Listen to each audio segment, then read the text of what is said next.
Hello, and welcome to this edition of the Collaborative Corner podcast. I'm Dave Gong. And I am Brianna Barrow. We are your hosts of the Collaborative Corner and happy to have you with us here today. The Collaborative Corner podcast is a production of the Fort Wayne Media Collaborative with the goal of connecting listeners to the stories and culture of Northeast Indiana. Through this podcast, we want to bring you the full context of our region by speaking with notable people in local entertainment, government, food, you name it. Joining us for today's episode, we're talking with Zach Vessels, the visionary behind Creatorspace. Creatorspace is a free social and networking event based in Fort Wayne, Indiana. It is open to creators of all types. Creatorspace invites you to join them in a relaxing atmosphere full of good conversations and connections with local creatives. Zach also started Top Sphere Media in January of this year, a privately owned video production company that produces music videos, documentaries, social content, commercials, and other client work. Zach, thanks for coming today. Yeah, no problem. Thanks for having me. Can you tell us about the inspiration behind Creatorspace? What motivated you to create this organization? Sure. So I've born and raised in Fort Wayne my whole life, and the only time I actually left was to go to college in Bowling Green, Ohio. And when I came back, even though I've been here my whole life, I kind of just struggled of reconnecting with the professional scene because, you know, when you're in college, you're around all the people like-minded, like age, and it's very easy to form groups. And when I came back, I felt like I had this disconnect. And thankfully, I was able to still get a job semi-related to my field. And then as my career grew, I ended up working at One Lucky Guitar here in downtown Fort Wayne. And about a year and a half ago, I kind of remembered those thoughts of what it was like to, you know, how hard it is to sometimes meet similar people. And, you know, we just had COVID, so like events were just starting to kind of happen again. And so really I just kind of approached Fort Wayne Cinema Center and I was like, do you guys have any space for some sort of event that's kind of like can get creators or like-minded people in the same room together just so people can have conversations and form relationships? And they loved the idea and just kind of really let me run with it.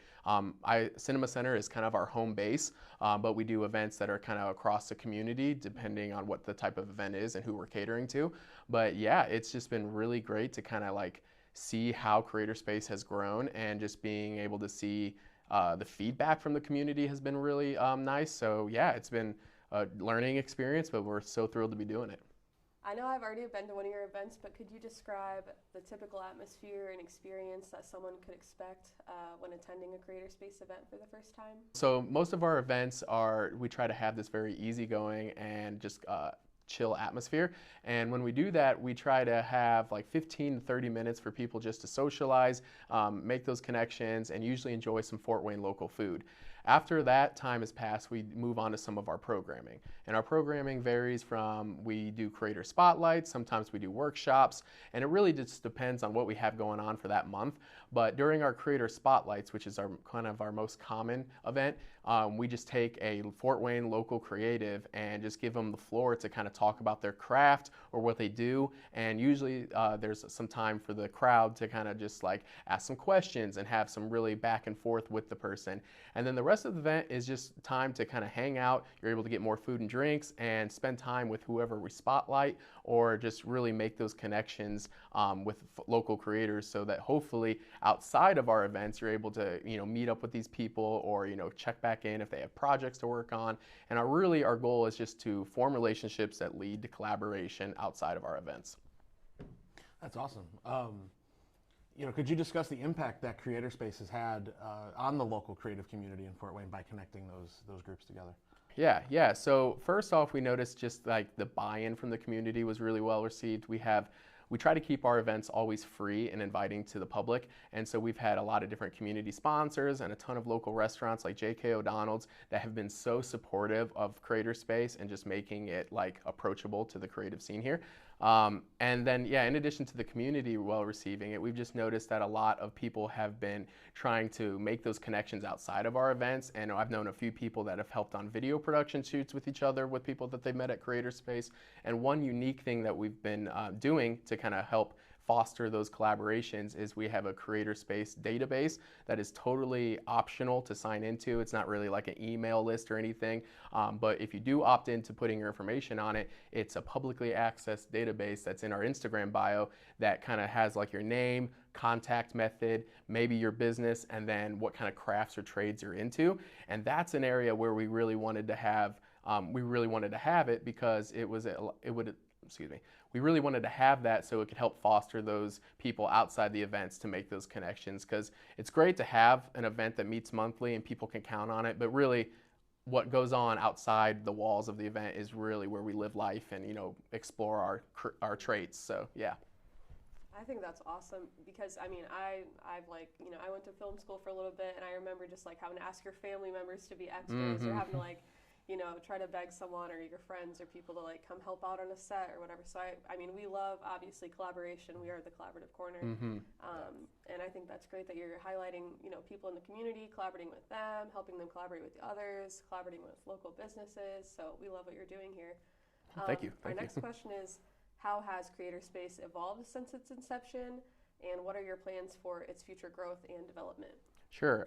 Well, the greatest growth that we've experienced a lot of growth in the past year, and a lot of that is to do with we have a committee now. And so without the help once I was about a few events in, I would say 3 or 4 events, I realized I was kind of biting off more than I could chew, because we started getting larger attendance, and to turn around an event within a month right after having an event just became a lot to handle while working full time.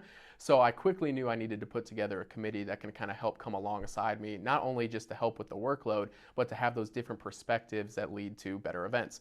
And so we have a committee now of 5 members that are like irreplaceable. They are so just supportive, and like they're really good at thinking outside the box and how to be scrappy with our resources, and also just how to have fun. We went on a little bowling, like just a little creator committee like retreat together, and it was just like stuff like that. It's been really helpful to have this additional buy-in, and it's honestly made our events that much better. So the growth that Creatorspace has had thanks to the committee is just super awesome. And then I think for the future for Creatorspace, we want to continue.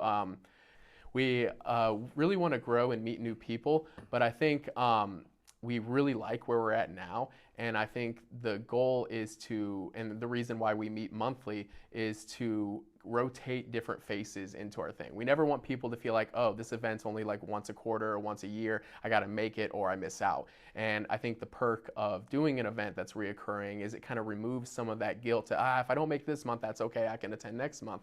And I think that's been really nice, because it's allowed just fresh faces to rotate in. And don't get me wrong, we have regulars that try to make every single event, and that's awesome, but we really want to make these a low pressure type of situation, and having it meet regularly and just kind of mix up the programming we focus on. Sometimes we focus on graphic design, sometimes we focus on film, and so just keeping those variables mixed up really allows fresh faces to come and kind of check out the scene and see what there is to do. That's awesome. I'll definitely be at the next one. Heck yes. Yeah, me too. We would love to have you. If there's one thing Fort Wayne residents love, it's their arts and the connection to the artwork and all the creatives that we have here. So how can listeners learn more and get involved with Creatorspace? Do you have any upcoming events or initiatives that they might be interested in participating in? Or anything else you want to let people know that you have going on? Sure, yeah. So we're actually taking the month of April off to really start focusing on May. And with May, we're kicking off our collaboration with Input Fort Wayne, what that's going to look like is Input Fort Wayne and Creatorspace have picked 4 to 6 local creators that we're going to spotlight. And we're trying to find some of those unsung heroes that maybe don't get as much press in the news and stuff like that, but still really have awesome creative talents. And so with that, we're going to take those 4 to 6 people, and Input Fort Wayne is going to interview them, do a whole write-up with them for an article. And with that, we're going to create some social media assets, some video content, and then each Creatorspace event is going to be catered around that individual. So we do plan to have some events at Cinema Center, and we also do plan to mix up some of the events to cater towards the creator we're spotlighting. And so that's something that I really look forward to in the next 4 to 6 months. And then sometimes in between that, we're trying to mix in some like more casual get-togethers. We really love J.K. O'Donnell's, and so we're thinking about doing little mixers there just to get some friendly faces in their door. And then we're also thinking about some workshops with partnering with Matt Webb at Huntington University that we're really excited for. That's going to be a 3-part series that we're looking. We have the date scheduled, but it's not public yet, so we're just kind of getting all that thing. We're trying to get all those details in a line, and then we'll be able to start advertising those workshops. And I'm very as a film person, I'm very much looking forward to those. But we also want to keep the programming fresh and make sure it caters to a net of creators. So yeah, that's kind of what's on the radar for at least the next 4 to 6 months. You'll definitely catch me at the Met Web. Oh yeah, we're so excited for that one. It's awesome. Yeah, for sure. All right. Well, Zach, thank you so much for speaking with us today. Yeah, no problem. Thanks guys for having me. We'd also like to thank the Fort Wayne Media Collaborative for coordinating this episode of our show. And thank you to the staff at College TV at the Center for Collaborative Media here at Purdue University, Fort Wayne. If you are interested in more content from the Fort Wayne Media Collaborative, visit fwmediacollaborative.com. Until next time, I'm Dave Gong. And I'm Brianna Barrow. Thank you for listening.